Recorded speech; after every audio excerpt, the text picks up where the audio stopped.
안녕하십니까. 한국상담진흥협회 회장을 맡고 있는 전주대학교 김인규 교수입니다. 저는 오늘 상담인력 양성의 현황과 방향이라는 주제로 발표를 맡게 됐습니다. 지금 갖고 계신 자료집의 원고를 읽는 것으로 진행하도록 하겠습니다. 국내 상담인력의 양성은 대학이나 대학원에서 상담 교육과정을 통한 양성이라는 것과 각종 상담 자격 과정을 통한 양성으로 구분해 볼 수가 있습니다. 우선 대학과 대학원에서의 상담 교육 과정에 대해서 말씀드리겠습니다. 2020년이 아니라 2022년 8월 현재 대학 알림이에 등록된 상담학과 혹은 상담 전공은 아래 표 1에서 같이 대학교 143개, 전문대학 60개, 대학원 336개로 총 539개에 이릅니다. 근데 이 표는 학과명에 상담이 들어간 경우에 해당됩니다. 즉 상담교육학과 혹은 상담심리학과, 상담복지학과 등의 상담자가 들어간 학과만 여기에 포함이 되어 있습니다. 그렇지만 여러분들께서 잘 아시듯이 그냥 교육학과, 심리학과, 그냥 사회복지학과 등에서도 세부 전공으로 상담 전공이 있어서 상담자가 양성되어 있기 때문에 이런 것까지 다 합친다면 상당수의 학과에서 상담 인력을 양성하고 있다고 볼 수 있습니다. 그러나 각 학과에서 운영하는 교육과정이 표준화되어 있느냐라고 했을 때 사실 그렇지 않은 경우들이 많이 있기 때문에 이 졸업자들이 과연 어떤 정도의 상담 역량을 가지고서 졸업을 했느냐라고 하는 것에 대해서 뚜렷하게 제시하기 어렵다라고 볼 수 있겠습니다.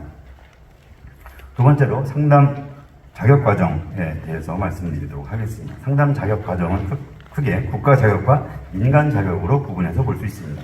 상담 분야 국가 자격으로는 전문 상담교사, 청소년 상담사, 직업 상담사, 성폭력 상담원, 가정폭력 상담원, 장애인 재활 상담사 등이 있습니다. 물론 임상심사도 연관되는 자격으로 볼 수 있겠습니다만 상담자가 들어가지 않았기 때문에 저는 뺐습니다. 이 자격들은 학교 상담이나 청소년 상담, 직업 상담 등의 분야에서 고유한 정체성을 가지고 주어진 역할을 담당하고 있습니다. 그렇지만 각 자격마다 양성 과정이나 자격 검정이나 연수 등에서 실무 역량, 상담 실무 역량 훈련 그리고 또는 검정 과정에서의 부족 등이 문제가 제기가 되어 있고 상담 실무 역량 함양을 위한 자격제도 개선 연구가 계속 되어 오고 있습니다. 일부 개선되는 부분도 있지만 여전히 부족한 부분이 있다라고 이야기 됩니다. 또한 상담 분야 민간 자격은 수치를 측정하는 기준에 따라 약간 다르지만 제가 볼 때는 3,500여 정도의 민간 자격이 난립하고 있고 이로 인한 여러 사회적 문제가 발생하고 있고 여러 언론에서도 그런 문제점을 제시해 오고 있습니다. 일부 자격은 엄격한 수련과 검정 과정을 거쳐서 높은 수준의 상담 인력을 양성하고 있지만 많은 민간 자격은 낮은 수준의 교육이나 수련 그리고 허술한 자격 관리로 인해서 전문적이라고 하기 어려운 상담 인력을 양성하고 있는 것도 현실입니다. 이런 문제는 아까 김희수 회장님 발표에서 있었듯이 정부의 제2차 정신건강 종합대책에서도 중요한 문제로 제기가 되었고 현재 상담법 발의의 주요 배경이 되고 있습니다. 제가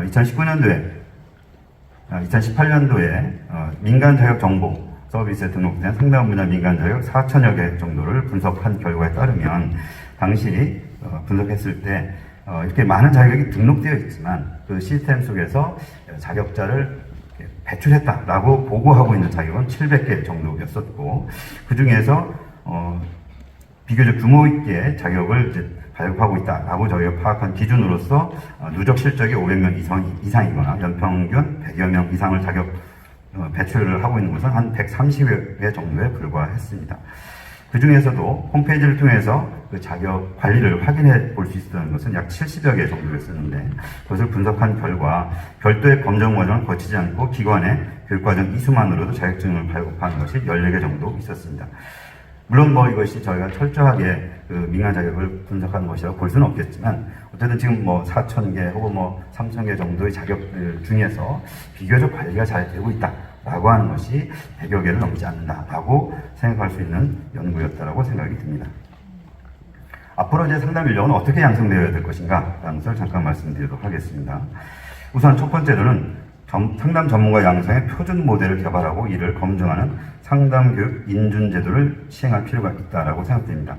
여러 국가 자격이나 민간 자격의 문제점을 해결하고 또 대학이나 대학원에서의 상담 전공 교육 과정이 일정한 기준과 체계를 갖추기 위해서는 학위 과정으로서의 상담 교육 과정의 내용과 체계를 표준하고 이를 제도화하는 상담 교육 인준이 필요할 것입니다.